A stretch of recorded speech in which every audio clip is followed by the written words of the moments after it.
नारायण रूप संगत, मातृशक्ति और चर अचर सभी जीवों के चरणों में दास का सत सत नमन। परम सौभाग्य है कि हम सब लोग ईश्वर और गुरु की कृपा से सत्संग का लगातार श्रवण कर रहे हैं, ईश्वर की वाणी सुन रहे हैं, विचार सुन रहे हैं और जीवन धन्य हो रहा है। दास की सामर्थ्य नहीं है, लेकिन गुरु आज्ञा में गुरु के वचनों को, गुरु की दी हुई बुद्धि, जो कुछ शब्द हैं, दास संगत के चरणों में प्रस्तुत करने का प्रयास करेगा। आज का विषय कामना सब सर्वनाश का द्वार। इसका आरंभ महाराज जी के एक शब्द से लेते हैं। कामना रूपी अगन में जीव जले दिन रात, मंगत मार्ग धर्म में जीव शीतल हो जाए। ये सूत्र है। इसमें पहली लाइन में रोग है, दूसरी लाइन में उसका निवारण। महाराज जी ने जीवन का कोई भी क्षण नहीं छूला, जो जो बीमारी थी सब व्याधियों की उपचार भी बताए। तो आज का विषय है कामना, जो कि सर्वनाश का द्वार। हम सभी जानते हैं, जब से मनुष्य ने इस शरीर को धारण किया, निरंतर कामनाएं इसमें पैदा होती रहती हैं और उसके अनुसार मनुष्य अपने अच्छे बुरे कर्म करता चला जाता है। एक कामना कुछ छोटी होती हैं, कुछ बड़ी होती हैं, कुछ भयंकर होती हैं। कुछ कामनाएं ऐसी होती हैं जो आवश्यक होती हैं, कुछ पारिवारिक सामाजिक होती हैं और कुछ विनाशकारी होती हैं। आज दास एक ऐसी ऐतिहासिक घटना के बारे में विचार प्रकट करेगा, देगा प्रकट, जिससे आपको सत्संग हो, संगत लोगों को ये पता लगेगा कि कामना क्या क्या नहीं कराती। आप सब देखते हैं किस प्रकार कौरवों और पांडवों के युद्ध के कारण महाराज धृतराष्ट्र के बेटे दुर्योधन और उनके भाइयों की कामना लालसा ही बनी, और उसी का परिणाम ये हुआ कि कौरवों का सर्वनाश। यानी कामना ने पूरे का पूरा सब कुछ बर्बाद कर। दुर्योधन और उसके भाइयों ने पांडवों का, आप सभी जानते हैं, राजपाट छल लिया। श्री कृष्ण जी और अन्य सज्जन पुरुषों ने दुर्योधन को हल पर समझाया कि भाई यह धर्म का रास्ता है, इसे त्याग दो और पांडव जो अपने बेचारे 5 गांव मांग रहे हैं उनको दे दो। लेकिन होता कैसे, वो कैसे मानते? उनके तो सिर पर भूत सवार था, लालसा का इच्छा थी, भले वो कैसे अपने राजपाट से सब कुछ दे देते। और इसका परिणाम ये हुआ कि जैसा भारत के सभी लोग जानते हैं किस प्रकार माल दौलत और प्राणों की हानि हुई, घोर युद्ध हुआ, विनाशकारी युद्ध। इतिहास इस बात का साक्षी है पूज्य प्रेमियों। महाराज महाभारत का जो युद्ध था उसका एक ही कारण था, लालसा। इस युद्ध में अपने सब बेटों के मारे जाने पर महाराज धृतराष्ट्र को कितना कष्ट हुआ होगा पूज्य प्रेमियों। एक थोड़ा सा विचार करें, बच्चों में हर माँ बाप की ममता होती है। एक बच्चे के हाथ में जरा सी चोट लग जाए, माँ बाप कैसे पहचान जाते हैं। एक किसी का पुत्र मर जाए, उनका संसार लुट जाता है, उनकी दुनिया समाप्त हो जाती है। लेकिन आप ये देखिए उस पिता को, क्या उसकी क्या दशा होगी जिसके सैकड़ों बच्चे इस महायुद्ध में मारे गए। अब आप देखिए एक सामान्य व्यक्ति, एक महाराज धृतराष्ट्र, जो इनकी आंखों की ज्योति चली गई थी, उनका तो संसार वैसे ही अंधेरा हो गया था, मन का प्रकाश भी खत्म हो गया था, पुत्र खत्म हुए, मन मन शांत हो गया बिल्कुल। क्या करे वो? और फिर बुढ़ापे की आयु, आप ये देखिए तो एक पिता की क्या हालत होगी। और उस गम से राजा उदास रहने लगा। उसको जीने की इच्छा नहीं थी, बेचैनी इस कदर बड़ी थी, कुछ प्रेमियों उसको अनुमान नहीं किया जा सकता। दिन रात बेचैनी से गुजर रहे थे कि मैं क्या करूं, क्या करूं। उनको बड़े-बड़े सज्जन पुरुष, कुछ और राजाओं ने बैठ के समझाया। हम सभी देखते हैं किसी के पास कोई दारुण दुःख होता है, घर में कुछ गमी मौत हो जाती है या कोई कष्ट होता है, लोग समझाते हैं, सांत्वना देते हैं। युद्ध बड़े होते हैं, बेचारों के जाँबाज़ सिपाही या सैनिक मारे जाते हैं, सांत्वना दे देते हैं, समझाते हैं। लेकिन महाराज का तो बहुत बड़ा दुःख था। बड़े-बड़े सज्जनों ने बहुत प्रकार से उनको समझाने की कोशिश की, लेकिन उन पे किसी बात का प्रभाव नहीं, क्योंकि वो दुःख जो था, एक एक्सट्रीम था, रेयरेस्ट ऑफ द रेयर था। उन्हीं दिनों महाराजा ध्रुतराष्ट्र के एक सौतेली भाई थे, महात्मा विदुर जी, जो सन्यास आश्रम में रहते थे। घूमते-फिरते उधर से निकले। अब भाई थे, बात पता लगी महाराज जी का ऐसा हो गया है, चलो बैठ के उनको थोड़ा समझाएँ। जब महाराज जी धृतराष्ट्र के कष्ट देखा, सब कुछ जान गए। सन्यासी लोग सब कुछ समझते हैं इस बात को। फिर उन्होंने बहुत से प्रकार के दृष्टांत दिए कि देखो फलाना राजा के साथ ऐसा हुआ, उसके साथ ऐसा हुआ। सब लोगों को ईश्वर ने शांति दी। उन्होंने अपने मन को समझाया, आप भी मन को समझाओ। जब उनकी बात समझ में नहीं आई, तो विदुर जी ने मानव की जो कामना का स्वरूप का वर्णन करते हुए अपनी आप बीती उनको सुनाई। कुछ फिर भी बड़ा दृष्टांत बहुत ही मार्मिक है। महाराज जी, आप जानते हैं कि मैं सन्यास आश्रम में रहता हूँ, विदुर जी ने कहा। और सन्यासियों के लिए शास्त्र में आज्ञा है कि अधिक देर तक किसी स्थान पर बैठ नहीं सकते। सन्यासी लोग अपने घूमते फिरते हैं, उनको कहीं ठिकाना नहीं होता है। जैसे हमारे महाराज जी का था, उनको कोई ठिकाना नहीं था। उनसे उनके लिए सारी धरती एक बिस्तर थी। हाँ, कभी 2-4 महीने में से चौमासे होते थे, बारिश आ गई, आंधी-तूफान आ गए, तो एक स्थान पर रुक जाते थे। जब शांत हो जाता था, वातावरण सामान्य हो जाता था, तब वो उस स्थान को छोड़कर दूसरे स्थान पर चले जाते। नहीं तो वो देश में इधर-उधर जहाँ भी है, महाराज जी की अब आप स्थिति जानते हैं कि वहाँ से कहाँ पाकिस्तान, रावलपिंडी से घूमते हुए जंगलों में एक स्थान पर नहीं रुके। वो ऐसे सरूपा जंगल जहाँ कुछ दिखता ही नहीं था। खैर, इसी प्रकार का महाराज विदुर कहते हैं, इसी प्रकार के एक जंगल में मैं वहाँ से गुज़र रहा था। उसका दृश्य बहुत ही भयानक था। आकाश से बातें करने वाले ऊँचे-ऊँचे पेड़ों से घिरा हुआ वो जंगल था।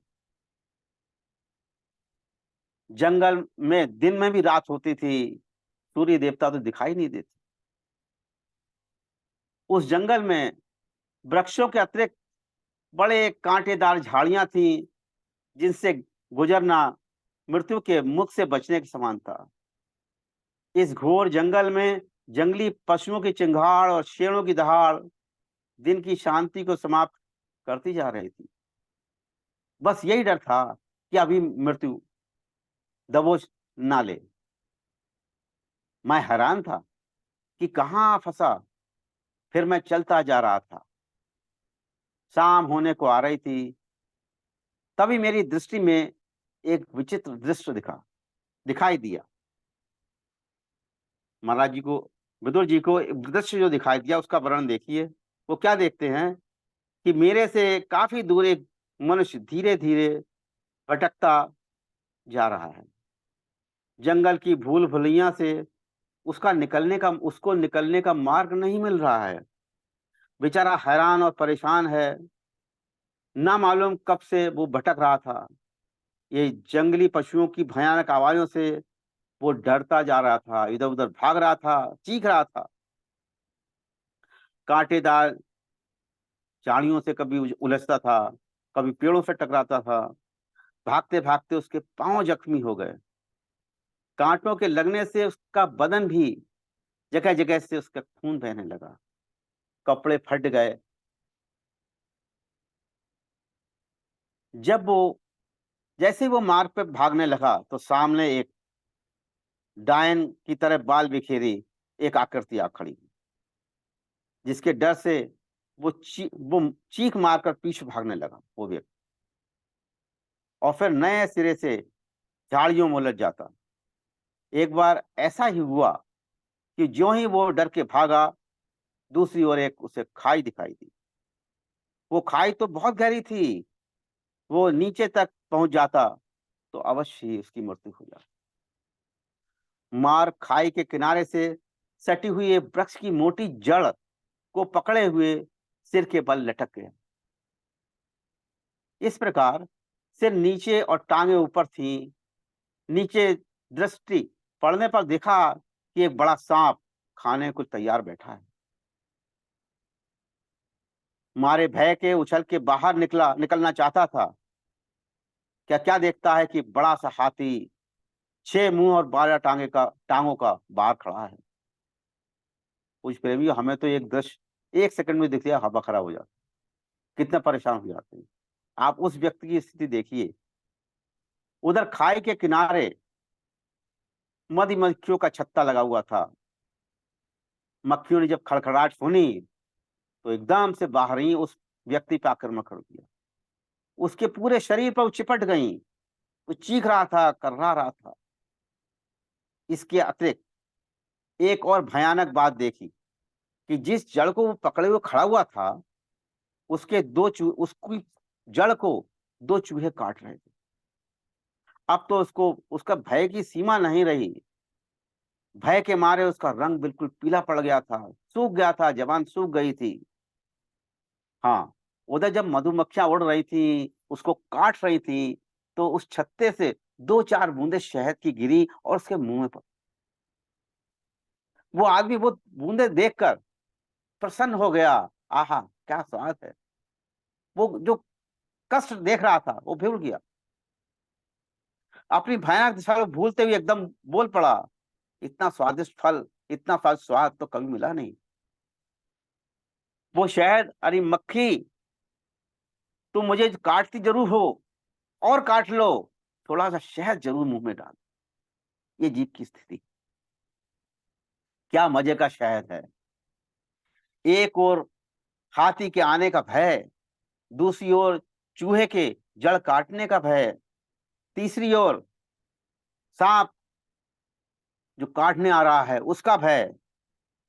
बजाय इन कष्टों से छुटकारा पाने के लिए वो शहद की 2-4 बूंदों में ही आनंदित हो रहा है।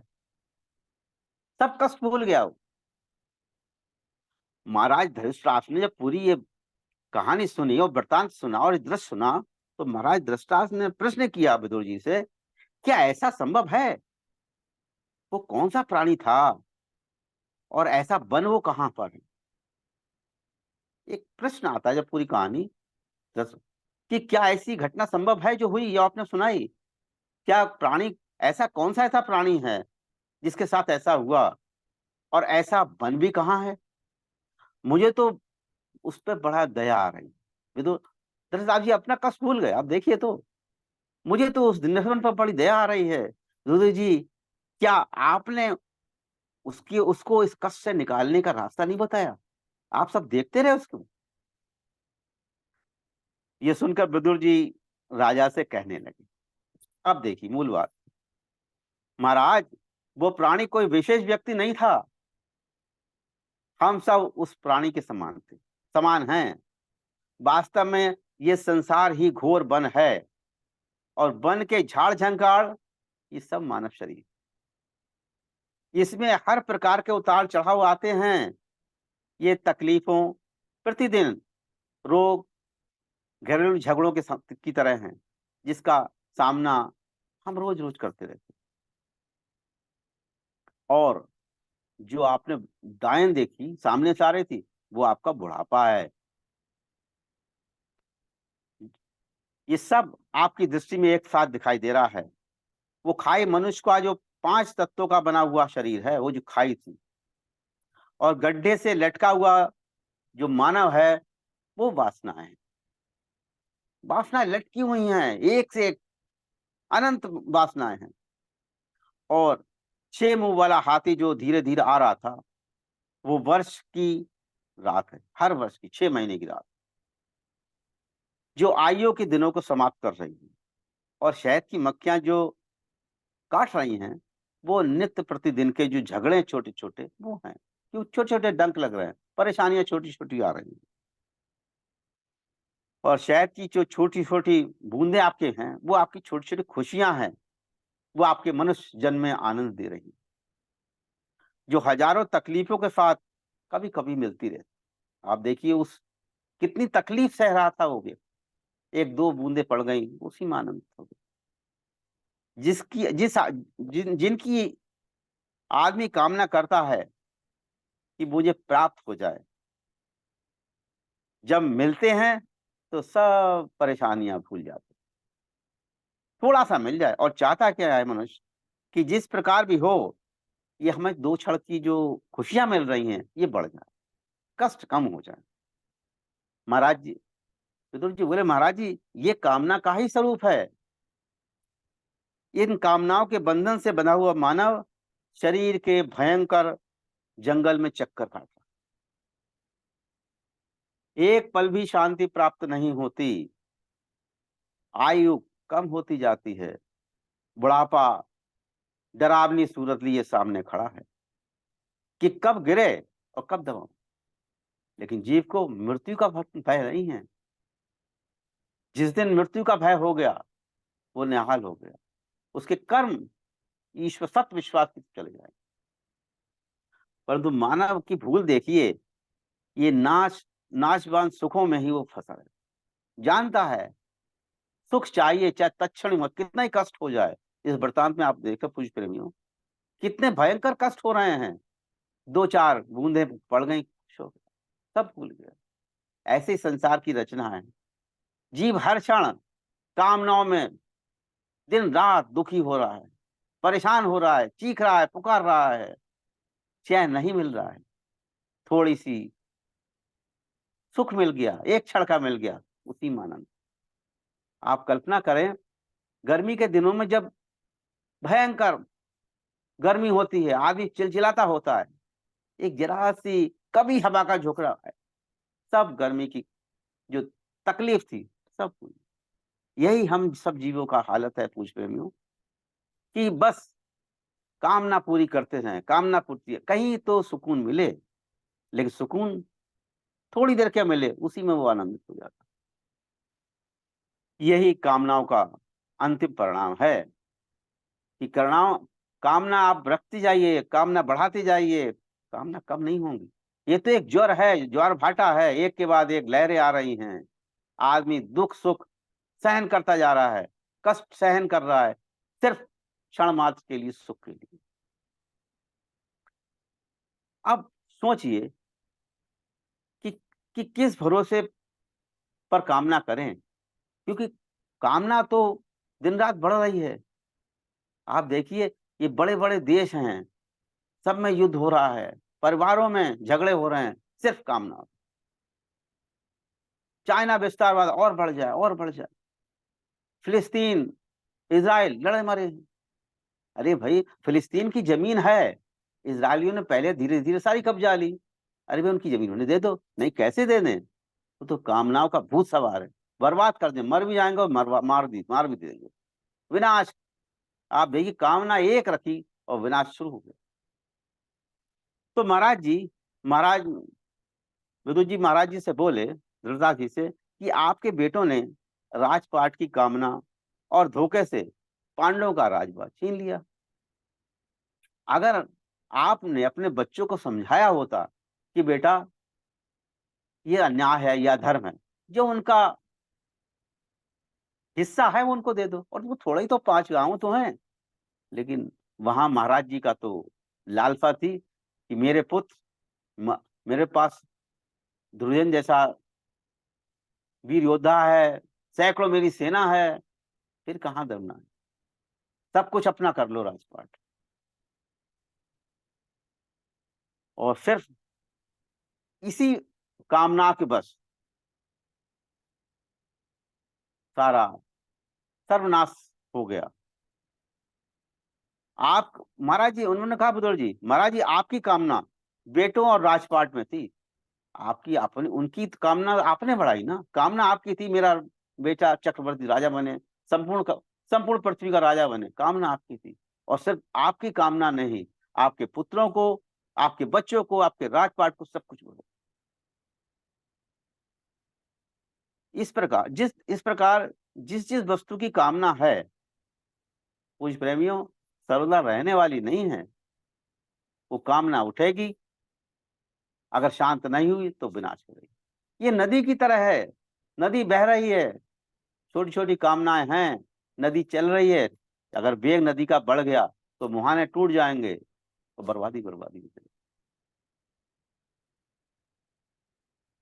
आप उन्होंने कहा महाराज जी आप कामना के ही विचार को मन से निकाल। अब उन्होंने दूसरी लाइन जो महाराज जी ने कहा, मंगत मारक धर्म में जीव शीतल हो जा।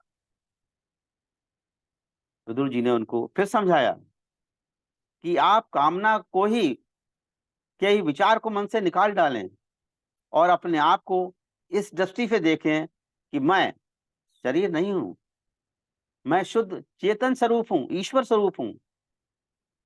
और संसार की जो भी वस्तुएं हैं सब तब्दीली युक्त हैं, सब में चेंज हो रहा है। और ये संसार जो है, अब ये काल्पनिक संसार है, ये तमाशा है, कुछ परमानेंट नहीं है इसमें। जिस प्रकार रेगिस्तान में मारीचिका का दृश्य दिखाई देता है, पानी दिख रहा है, गए तो नहीं मिला, फिर आगे गए, फिर आगे नहीं मिला। तो ऐसे ही कामना है, एक कामना पूरी नहीं हुई, फिर दूसरी लग गई, दूसरी पूरी नहीं हुई, तीसरी, और वो कामना का स्वरूप बढ़ता चला जाता है, और जो भयंकर रोग का कारण है। जिस प्रकार स्वप्न में झूठी दुनिया प्राप्त होती है, उसी प्रकार कुछ प्रेमियों जागृत दृष्टि में भी ये दुनिया दृश्यमान है। ये स्वप्न है, आंख बंद दुनिया खत्म, कुछ परमानेंट नहीं है। जब ऐसा विचार मन में आ जाता है, तब धीरे धीरे कामना जो है धीरे धीरे शांत होने लगी।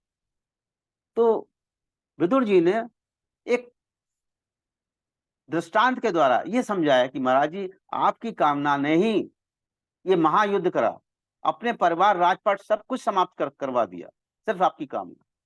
अब उसका सिर्फ एक रास्ता तमाशा ये है कि आप अपने को शरीर ना समझें, आप अपने को शुद्ध चेतन स्वरूप समझें, इस संसार की बदलती हालत को देखें। ये सब तमाशा है, जो कुछ आप देख रहे हैं सब चीज तस्वीर युक्त है, और इसमें जो इच्छाएं हैं, कामनाएं हैं, ये बदलती चली जाती है, कोई परमानेंट नहीं है, और ये दुनिया झूठी है। इस जागृत हालत में भी ये दुनिया झूठी है।